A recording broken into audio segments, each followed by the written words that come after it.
you got to give them credit. Like, that was expensive building a Wicker Man. And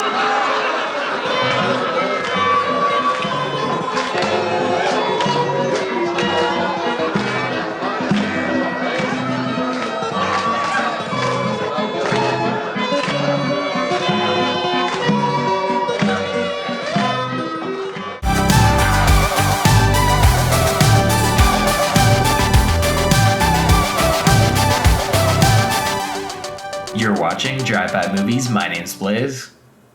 And my name is James. And never have I ever seen The Wicker Man. And no, not the Nick Cage one.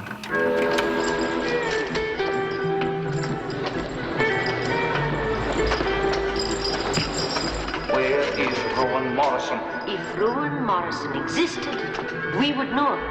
I suspect murder. She was burned. You are the fool, Mr. Howard. Where is Rowan Morrison? Oh my God!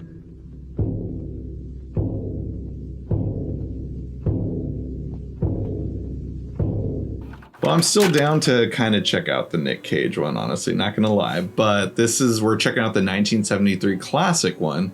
This one is about a Puritan police sergeant who arrives in a Scottish island village in search of a missing girl who the locals claim never existed. This is a movie that's been on my watch list for as long as I can remember. It's a movie that's in my VHS collection, but I still haven't seen it. I know it's been hailed as one of the greatest horror films of all time, as well as just like one of the better movies ever made too, though, from what I've heard. I know that also Christopher Lee considers this one of his best movies, and he's a legendary actor for his Hammer movies, like all the horror films he's been in. Such a great, magnificent voice, as well as the Lord of the Rings movies. I've been wanting to check it out. Blaze, what made you want to check it out this week? You forgot Count Dooku in the Star Wars film. As well as Count Dooku.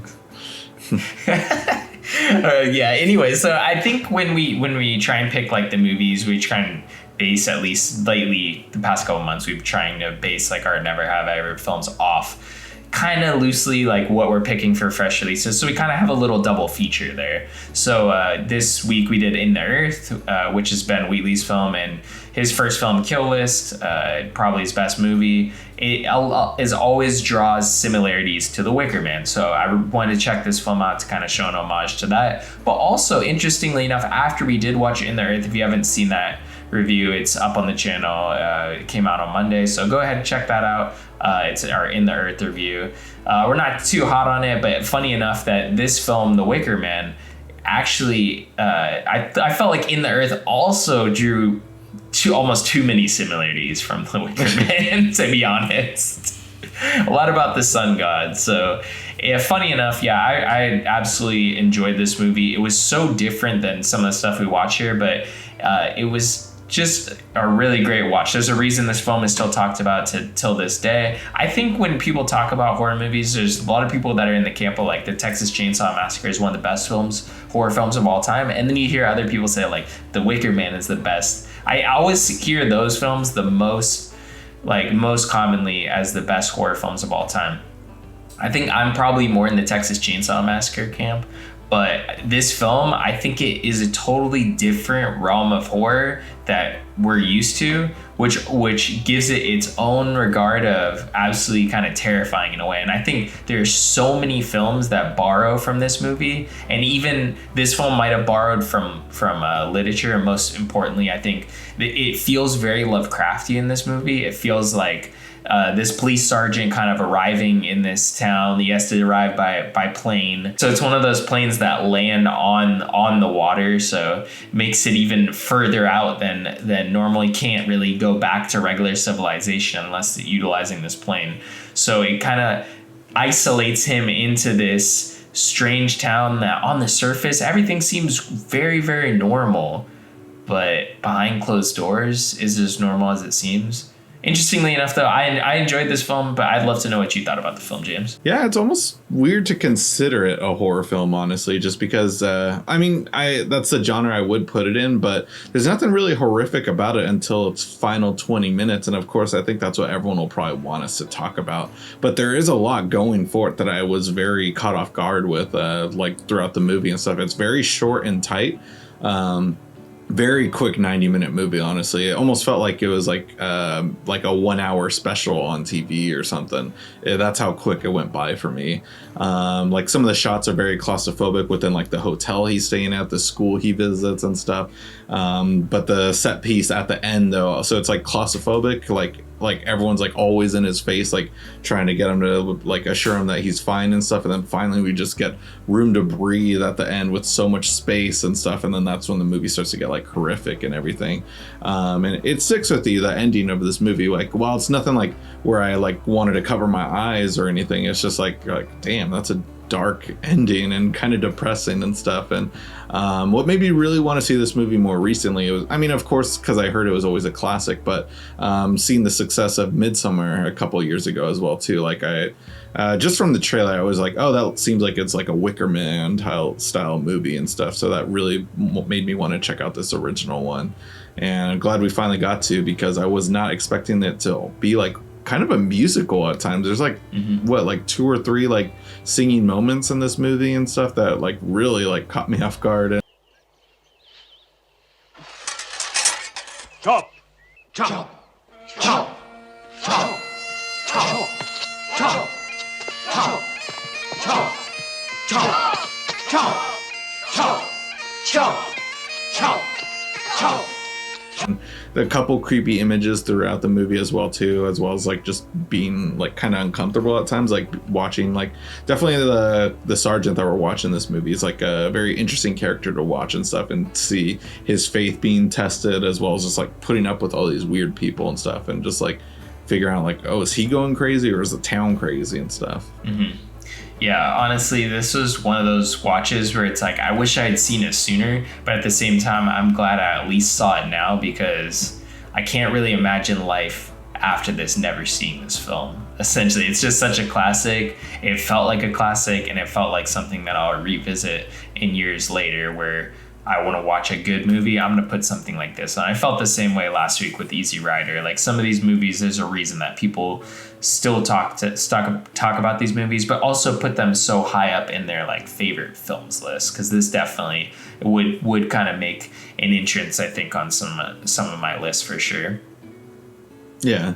With it, I knew like that it was going to end with like, you know, the Wicker Man burning and stuff. I assumed it had to do with something sacrificial. So like I kind of went in expecting that, but this is definitely a movie I'd love to see people's reaction to. Mm-hmm. Just being like, what the heck is this movie and stuff. I thought this movie was a horror film, and then just seeing how it ends and how like bizarre it got, like out of nowhere. Like just the fact that he went undercover for a little bit, then just like, you know, he thinks that he's like finally going to save the girl, and then you're just like, oh my gosh, like what just happened within these last 10 minutes of this movie.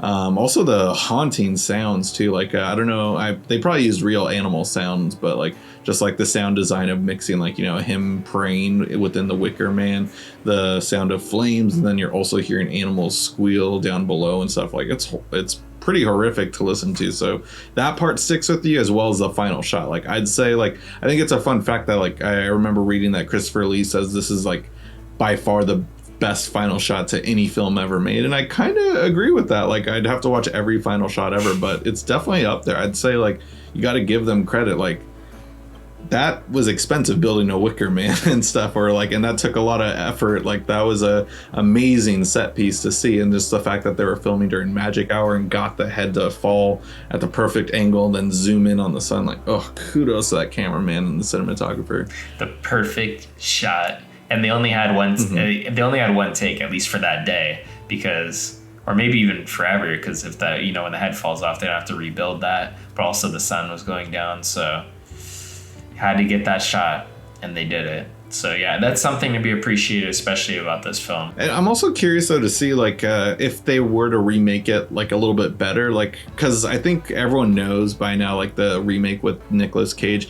The scene that like stands out, I've seen just the clip of like the bees and stuff. Like, how do you turn this movie into a horror film? I remember when it first came out, there were posters of like a little girl on it and stuff, and I'm just like, oh, like that is obviously the little girl that's missing, but is it like a ghost possession movie? Like, where does the movie like go and stuff, and how they make it like tried to make it like into a weird PG-13, The Ring or The Grudge style horror film, because I assume that's what they're going for. That was what was popular at that time and stuff.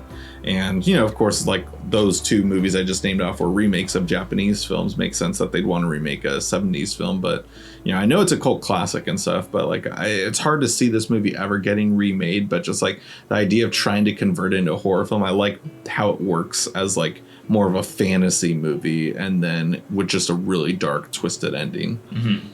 Yeah, most definitely. I feel like we're going to have to check that remake out at some point. It's obviously not going to hold a candle to this movie, but I think it would be worth the watch in how insane like Nick Cage is in the film. Like, I feel like it's going to be Mandy times 10. You know, from the clips that I've seen online, that's at least the vibe that it gives me. What is it? Oh, no, not the beast! Not the beast! Ah! Open my eyes! Yeah, I just think if you haven't seen this movie, kind of like us before we, you know, embarked on this journey of watching all the movies that we hadn't seen before that you hear everyone talking about, the journey, which is Never Have I Ever, you gotta check out this movie, The Wicker Man, 1973. It's an awesome movie. You have a great performance by Christopher Lee and one of the best films that he considers himself ever being in. So I think it really stands up there with some of the best horror movies. And it's definitely, I can understand maybe nowadays someone not thinking that it's really a horror movie. But I think for the time, this film, and especially the ending, it's quite horrific. Yeah, absolutely. Like, if you know nothing about this movie, you might have heard us talk about a couple spoilers as well, too. But, like, you know, definitely try to see this movie, like, as blind as possible. And if you have any friends that have never even heard of it, like, perfect movie night movie just to get everyone's reaction. Just like, what the heck? It's short and sweet and to the point. Glad it's in my collection. Glad that I finally got to watch it. Yeah, let us know what you thought about the movie if you haven't seen it. Great way to help us out if you haven't is by checking out the Amazon affiliate link in our description box below. Be sure to do that. Come back here and leave a comment. If you guys haven't already, if you enjoyed the video, go ahead and smash that like button, hit the subscribe button, and click that notification bell to get all of our latest updates. And if you haven't gotten enough of us here on YouTube, we are also on Instagram, Twitter, and TikTok. Be sure to check all our links down below. Anyways, guys, that's going to conclude this week's episode. Tune in next week for a brand new video.